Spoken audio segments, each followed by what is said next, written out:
Good morning, everybody. Welcome to Thursday. My name is Brent Schlenker. I'm the Chief Learning Officer for Litmus.com, and today is Internet of Things Thursday.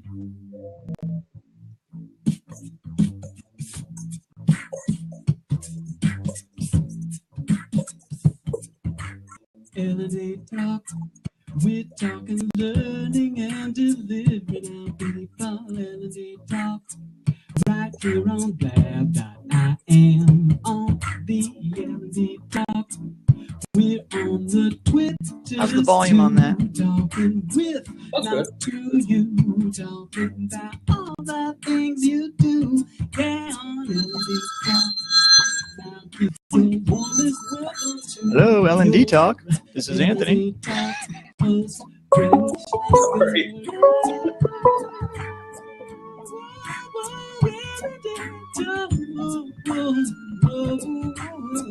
off the phone.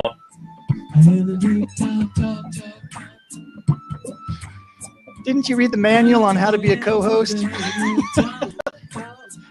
I believe that's step 3. Mute your phone. Hey, everybody. So, Internet of Things Thursday. My co-host today, Anthony Altieri. Hello, Anthony. Howdy.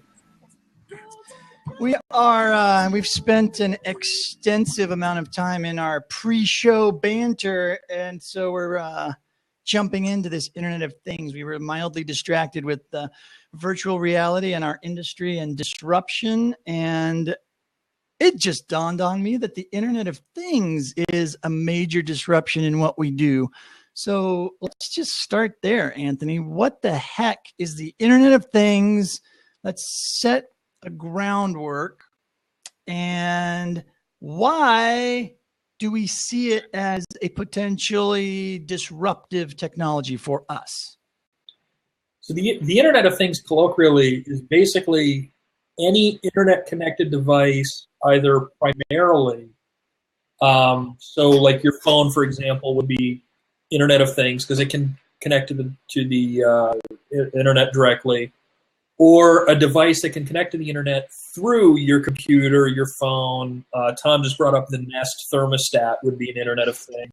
There's an application you can use with your phone or through cloud services to connect to your thermostat.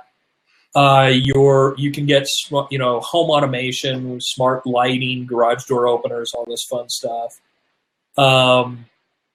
And of course, we have a lot of this in the office now. We're starting to see these things, and really, they're disruptive in that they're new and they open a lot of doors for things we could never really do before. Really looking at, and I'll pick on the Nest, for example. The Nest can be programmed to detect if nobody's home. We'll go ahead and let the temperature drop a little bit. Why pay to heat if nobody's there? When somebody comes in, okay, now let's increase the temperature some from certain hours to certain hours. You really haven't had a lot of that control. Even in the office place, you haven't really had a lot of that much kind of granularity and event-driven control that you can now through Internet of Things tied with sensors and phones and all the kind of connection. So there's different pieces. As I hear you talking about it, I start to think about. So there is. Now I'm hearing.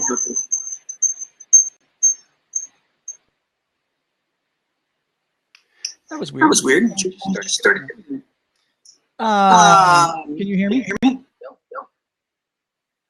I'm not getting much of an echo. Paul just said huge echo. Yeah, I got the echo too. Sorry, guys.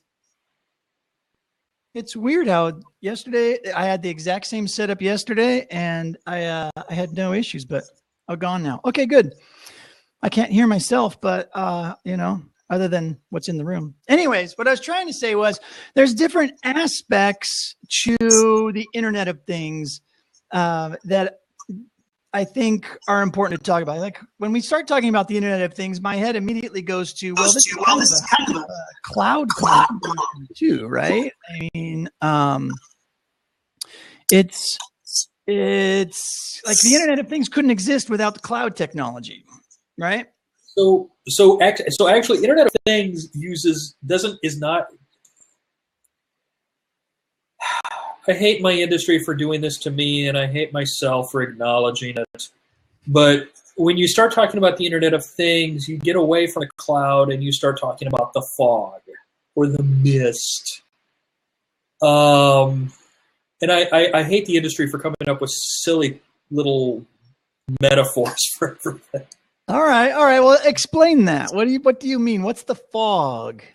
Whereas within the cloud, the cloud is above us. You look at Netflix or Hulu or Amazon Prime, for example, would be cloud services. We all connect to this server that's up above us, and we bring down whatever content we need.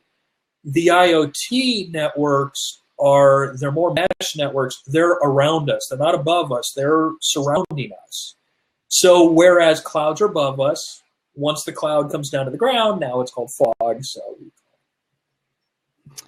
that makes perfect sense. I get it. Okay, so maybe I actually see then in the corporate space, so in learning and development, perhaps the fog is more important, and solutions within the fog are really what we should be taking a look at. And that the Internet of Things is more focused on that realm because of security and all those issues, right? We like to keep everything behind the firewall. We like to, we like to keep everything nice and compact within our corporations and within our businesses.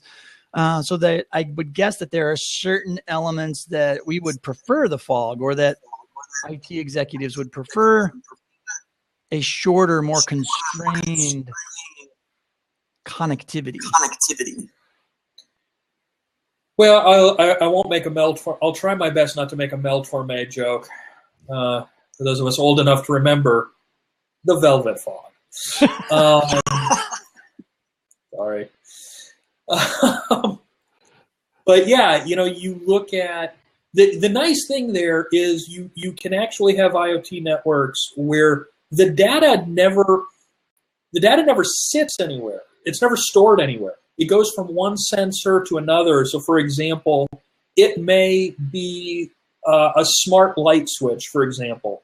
So, for example, how many of us have motion detectors hooked up to the lights in front on our garage?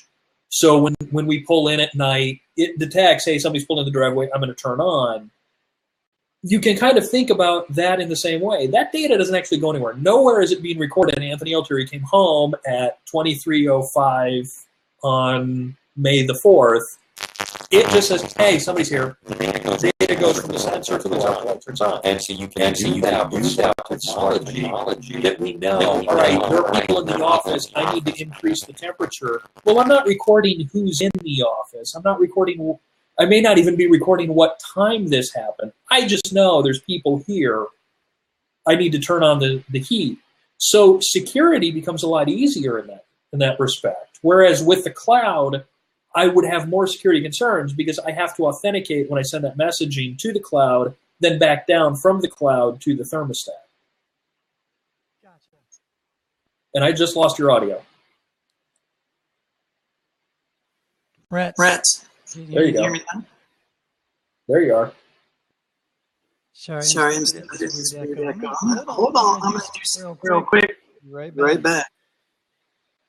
Ooh, and we're back. That'll be like a split second to those watching the video. We disappeared momentarily, even though you didn't know it. So where did we leave off, Anthony? I think we apparently decided to phrase a lot of things as puns on monkey song titles. We talk distractions, yes. Yeah. Today on L&D, we're talking distractions. Distracted learning. It's like distracted driving, except worse. So for those keeping musical score, we went from Mel Torme to Jethro Tull to the Monkees. Where else can you get such diverse musical conversations happening? And hi, Laura. Welcome. And Jonathan. Hello. But no, so we're looking at the security concerns of using the mesh network or the fog. versus the cloud. And, so one of the nice things that IoT opens up for us is it's not that there's more security or less security. It's very different security. Because like I said, you can track someone entered. I don't care who it was. I don't really care what time it was. I just need a reaction to happen when this person enters. Maybe I'm tracking for billing purposes, how much energy I'm using, whatever. But with the cloud, I have now that light switch has to authenticate to the cloud, send information. Then the cloud has to use a webhook down to the thermostat or to the heating system. That requires authentication. That requires security. So it's not more or less security, but it's different, and that's because the payloads are different. Can we mix the fog and the cloud? Are there going to be instances where that will work or is necessary? Yes, usually on a nice, gentle fall's morning as the dew rises. Yeah, you can absolutely, and it's gonna. And again, but here again, you have to look at what's the goal you're trying to accomplish and what data is required to do that. So, for example, I'll stick with the heating, for example. Yeah, that's Paul's world. Yeah, we'll pick on Paul.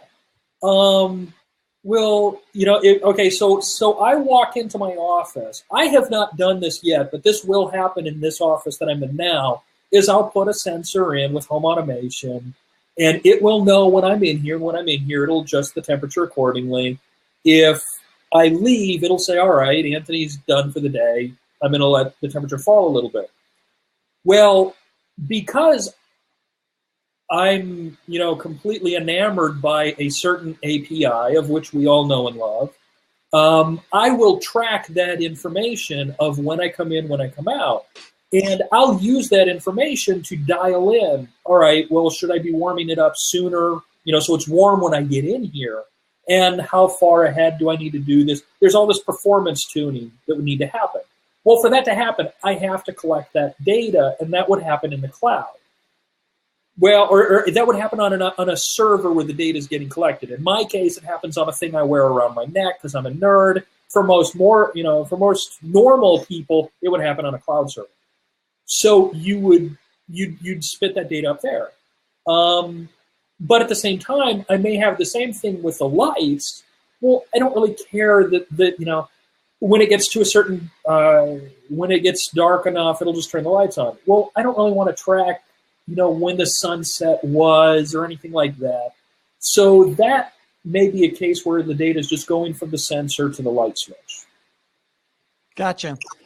So, and as I'm thinking this through, I remember Paul was talking about Internet of Things last time we had this conversation in his world, where putting sensors of some sort on the actual AC units, HVAC stuff, and my vision of that was, well, when a technician, like their personal information would be in the fog back at the office on those servers when they get back.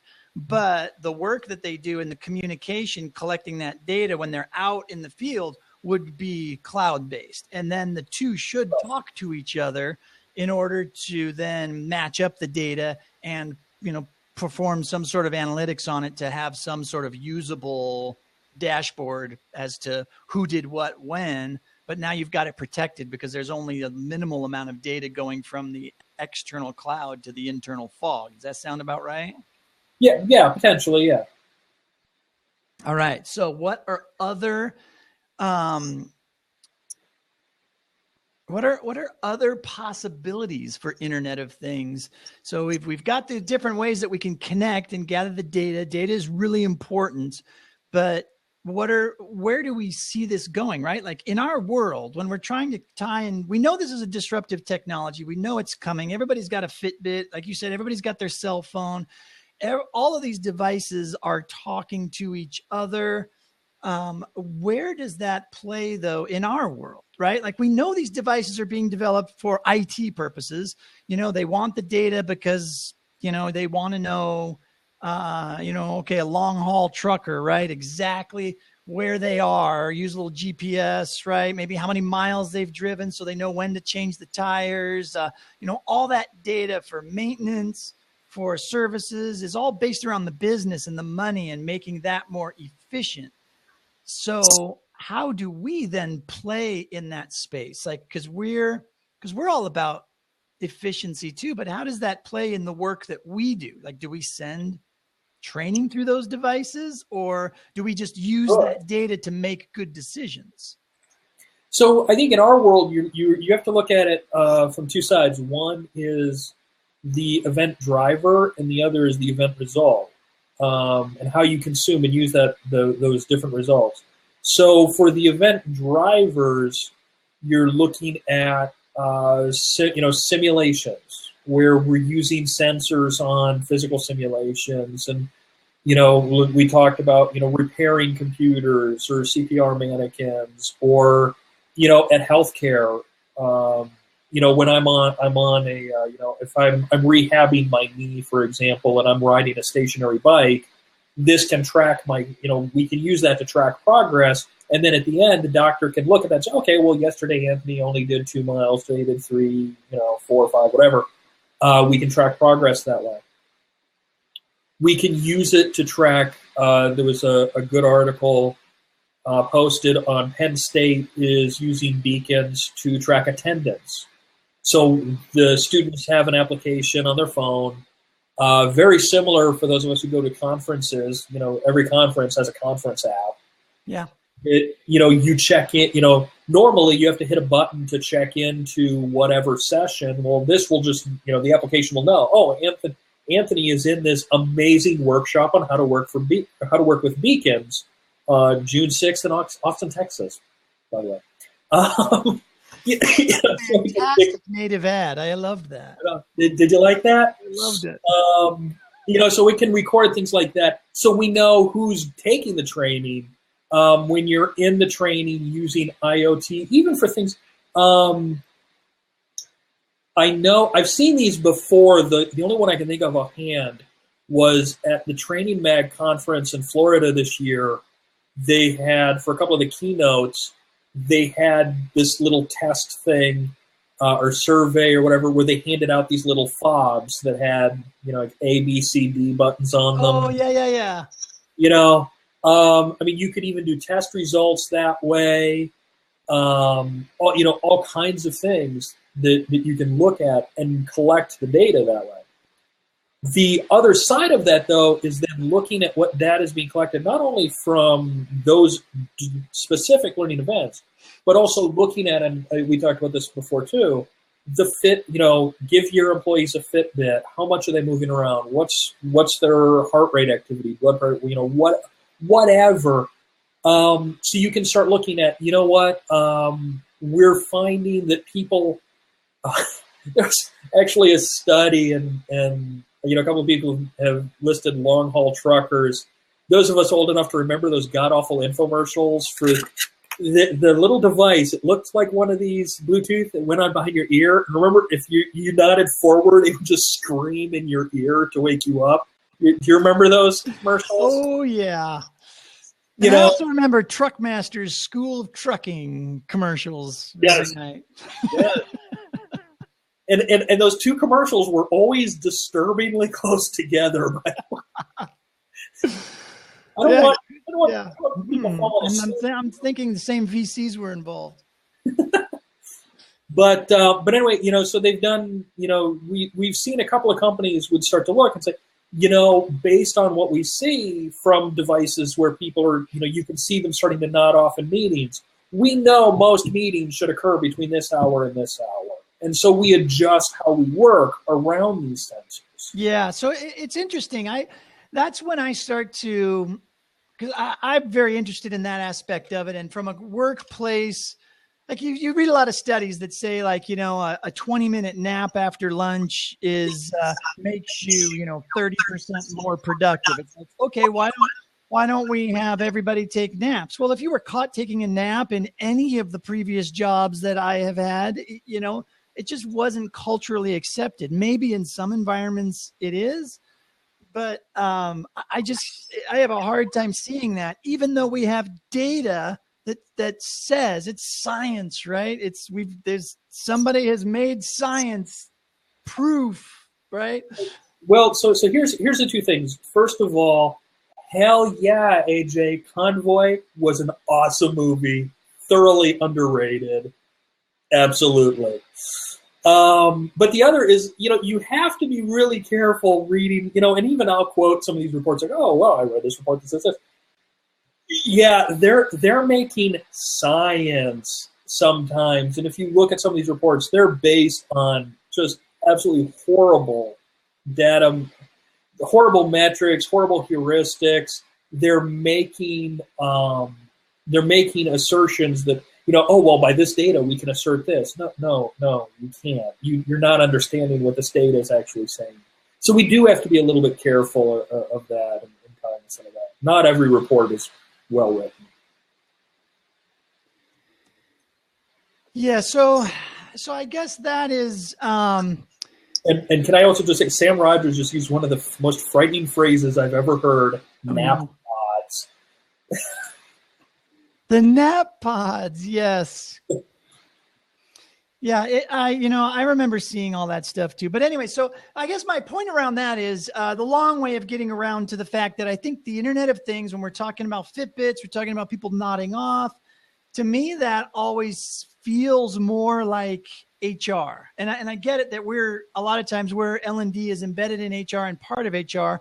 But I guess where I really kind of want these Internet of Things conversations to start going, I mean, I realize they have to be kind of broad because we don't really have that much to go on. But at some point, they're going to be affecting the work that we do directly, right? Not just HR stuff like, how can we make people more productive, utilizing data and stuff.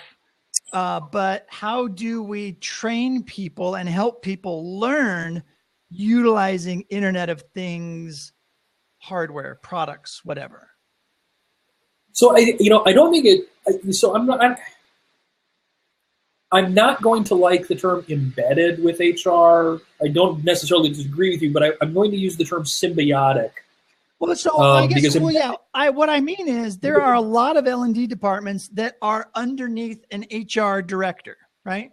There's an HR department. Within that department is a group called Learning and Development, or if it's a smaller business, it's just corporate training, happens to report directly up to the HR director. That's the only reference why I make that. We're part of it. Not always, but sometimes. So here's my distinction and why I use symbiotic over embedded. Is in some cases, yeah, we're one and the same. We're joined at the hip. In some cases, we're kind of and maybe even in the organizational structure, we're part of HR. We do a lot of very similar things, but with different goals and different outcomes. So we look like we're the same. It's kind of like the local police versus the state police. Well, they're both police. They both drive cars with weird sirens and lights on the roof. But they really do have different duties and obligations. Yeah. And to that end, so, we were talking before about all right, so HR says, what, from now on, we want you to schedule meetings between here and here. Well, training is going to do the same thing. You know what, from now on, our training courses, whenever we do classroom training, it's going to be those same hours. Yeah, definitely not after lunch. Yeah, we're going to move. We've found that we have two classrooms, one on the east side, one on the east side of the building, one on the north side of the building, one on the south side of the building.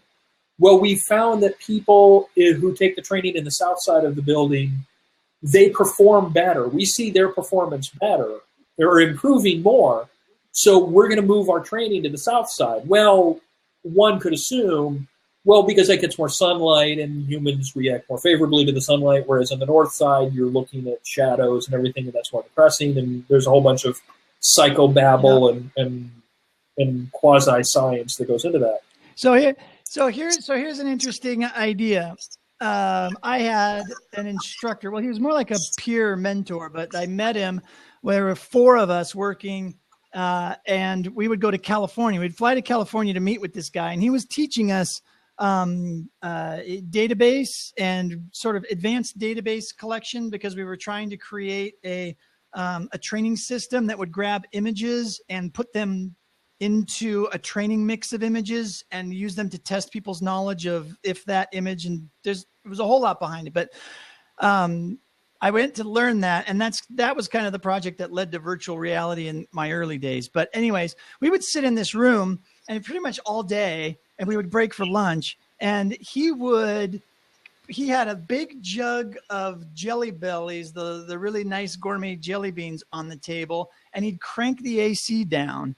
And so we're sitting in this room, and it's not like you could fall asleep because you're buzzed on sugar and you're just freezing while you're in the room. So he had a reasoning behind it. And at the time I thought, God, it's torture, man. I'm like, I'm going to bring a big giant coat next time.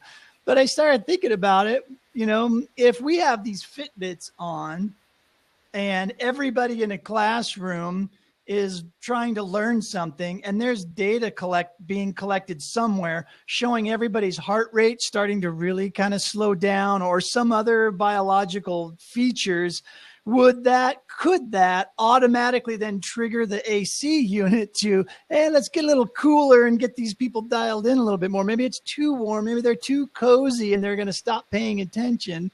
So maybe we can monitor our environment like that, and say that we're doing that for the good of learning.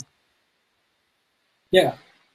Well, I mean, yeah, or I don't know that I would go to that. That seems kind of Dr. Frankensteinish, if I'm honest. But you would do, you could do things like, all right, well, if we start seeing, we're in a simulator and we start seeing things are slowing down. Well, maybe we increase the lights, or we increase the temperature, or, whatever. And I'm just looking at Paul's comment. You could do it on the respiration rates and CO2 levels in the room. And I'm between the two of you, you're describing how Deadpool was created. But you've seen the movie. It's awesome. I'm totally in on this. I'm getting a little frightened. And then on top of that, with Sam Rogers' nap pods, which is what Deadpool was in at the time. No, I'm getting very uncomfortable in this lab. Yeah. I mean, I don't know. It's just interesting. And that's kind of where I want, like I was saying before, it's kind of where I want these conversations to go, is to really have us start to think about how does the Internet of Things really play into this work that we do? Because I think when I talk to people and say, hey, we have this conversation on Thursdays about the Internet of Things, the first thing is, I don't get it. How can my Fitbit be part of my instructional design process? I'm not really sure I understand. So I think this is one of those disruptive technologies that's changing so much that I think everybody's having a really hard time wrapping their head around it, for the same reason that I'm sitting here trying to think, well, are these HR issues, or does the learning department care? Is it an IT issue? Is it a manufacturing issue? Is it, who deals with it? I think HR will lead the way. And then L&D will see what's being done and start to think, okay, how can we use that effectively? Because right now, you've got so many devices. No, they're over there. I just got my Bluz DK, BLUZ. It's a Bluetooth. Basically, it's a Bluetooth-based Arduino system that uses the particle environment, or the particle IDE, to program it. So, now you've got all these microcontrollers. You've got Particle Photon. You've got Red Bear Duo. You've got Particle Electron. You've got the Bluz DK. You've got the litany of Arduinos. And now, so now you've got the way, or the ES86, I forget that controller ID. And some of these, they start at like $5, $5 and up. And then you tack on all these different sensors, the temperature sensors, the motion sensors, humidity, water pressure, air pressure, how much you're bending something. You can put a sensor on your arm. You can put a sensor on your chair. Oh, Anthony's leaning back a lot. He must not be engaged. There's just so many possibilities. Yeah, so to that point, I saw a product. I can't remember what it's called, but it's a little like brooch or a little pin that you wear, kind of like the Star Trek communicator, that senses your posture. If you start slouching and having bad posture while you're sitting at your desk, it does something. It notifies you, tweets or buzzes or something. Yeah. So there's just so many possibilities, and I think it's going to be a case where HR takes the lead and L&D watches what they're doing and then follows and adapts. Yeah. So, and I as you're talking about all that stuff like Arduino and all that kind of technology, we used to call that physical computing, right? I mean, that was the big buzzword. It's like the idea that now it's so cheap that that anybody can do physical computing, right? You can control your physical environment through these sensors or respond to it or sense it or whatever. And these little tiny devices, you could now start building your own technology. But now we just call it Internet of Things because now it's been commercialized. Basically. Well, yeah. And, you look at sites like Adafruit, Seed Studio, 3Es, SparkFun, they're easy, you can get these things. They're very easy to get. It's not like the old days where you had to go to Radio Shack, knock a certain way, ask for Gus in the back, You don't have to have an electrical engineering degree anymore. You just have to know how to plug things into a breadboard. And actually, that may be a fun thing to do at some point, is just break out the particle in a breadboard and an LED and show, hey, you want to make a blinking light? Here it is. Hook up. Yeah, let's do it. Let's do some hands-on workshop stuff, Anthony. We can absolutely do that. All right, I'm down. We'll set up a second camera or something and shine it down on your product, whatever you're doing. All right, well, we're getting close to the 9 o'clock hour. I am absolutely certain that everybody has other exciting things to do. But yes, Sam just had a great point. For L&D, adaptive learning environments start with monitoring things, but the utility will come from shaping the environment for learning interactions, like when people don't even know they're in a training exercise. And I will leave today's blab and L&D talk with that comment, because it pretty much nails it, wraps it up nicely with bow, except for I'll close out the day with this little ditty. It won't get recorded in the video, but since we were talking about it earlier. Breaker 1, here's a rubber duck. You got a copy on me, love machine. And then while that's going, I'll say again, thank you, Anthony, for being today's fabulous co-host for Internet of Things Thursday. Where can people find you? I'm sorry? Where can people find you? Oh, let me turn it down a little bit. Oh, I guess I can't do that. I think we have to turn it off individually. I am all over the Twitters. I'm at AA_Altieri. You can find me physically in June at the Focus on Learning conference, where I will be talking about Internet of Things and doing a day workshop on using beacons with your mobile products.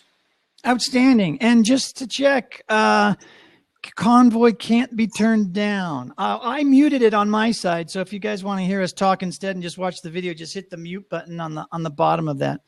Sorry, it was. Why would you want to? I know.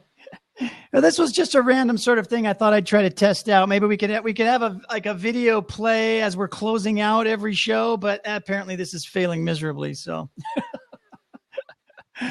anyways, again, my name is Brent Schlenker. We meet here every morning, 8 a.m. Pacific time for L&D Talk. Today has been Internet of Things Thursday, and tomorrow our fabulous co-host, Sam Rogers, will be with us for Video Friday, #VidFry. Always look forward to that every single Friday. If you are interested in learning anything about video, spend an hour with us every Friday morning. And after about I don't know how long you have to hang out with us to get good at it, but we'll teach you how to use video and e-learning and be more effective in it. It is definitely taking off, whether you're talking about streaming video, recording video, mobile video, editing video, delivering video. Everything video is becoming quite a popular thing. So Friday mornings is Video Friday, and we will see everybody tomorrow morning, 8 a.m. Adios. 10-4. Good